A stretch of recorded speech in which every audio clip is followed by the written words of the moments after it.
ইসরায়েলের বর্বর হামলায় নিহত হয়েছেন হিজবুল্লাহ প্রধান হাসান নাসরুল্লাহ ও ইরানি জেনারেল আব্বাস নেফরৌশান। আর এই হত্যার প্রতিশোধ নিতে মরিয়া ইরান ইসরায়েলের হামলার প্রস্তুতি নিচ্ছে। নাম প্রকাশে অনিচ্ছুক মার্কিন এক সামরিক কর্মকর্তা ইরানের সম্ভাব্য হামলার বিষয়টি মার্কিন সংবাদ মাধ্যম CNN-কে জানিয়েছেন।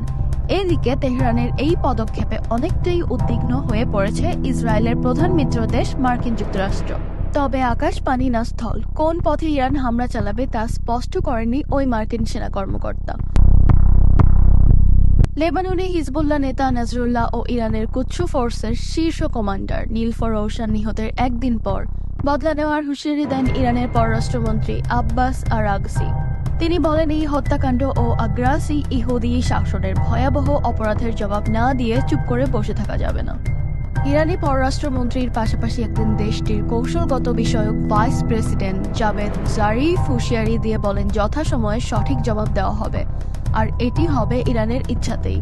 জবাব দেওয়ার সিদ্ধান্ত রাষ্ট্রের সর্বোচ্চ পর্যায় থেকে নেওয়া হচ্ছে বলেও জানান ইরানের সাবেক পররাষ্ট্রমন্ত্রী। এদিকে ইরানের সম্ভাব্য এই হামলা নিয়ে সোমবার বিবৃতি দিয়েছে মার্কিন প্রতিরক্ষা দপ্তর পেন্টাগন। ওই বিবৃতিতে বলা হয়, সুযোগের সদ্ব্যবহার করে ইরান দেশটির সহযোগী ও প্রতিরোধ যোদ্ধাদের মাধ্যমে মধ্যপ্রাচ্যে থাকা আমেরিকান ও তাদের স্বার্থের ওপর আঘাত আনার চেষ্টা করেছে।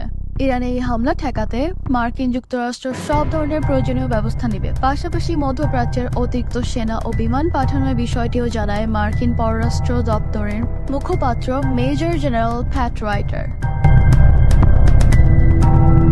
গেল এপ্রিলে ইসরায়েলি হামলায় সিরিয়ার রাজধানী দামেস্কে ইরানের রেভলিউশনারি গার্ড এর 2 শীর্ষ জেনারেল সহ নিহত হন 7 জন। প্রতিশোধ নিতে ইসরায়েলে ড্রোন হামলা চালায় তেহরান। তবে যুক্তরাজ্য, মিশর, জর্ডানের সহায়তায় ইসরায়েল এই হামলা থেকে দিলেও ক্ষতিগ্রস্ত হয় দেশটির সামরিক ঘাঁটি।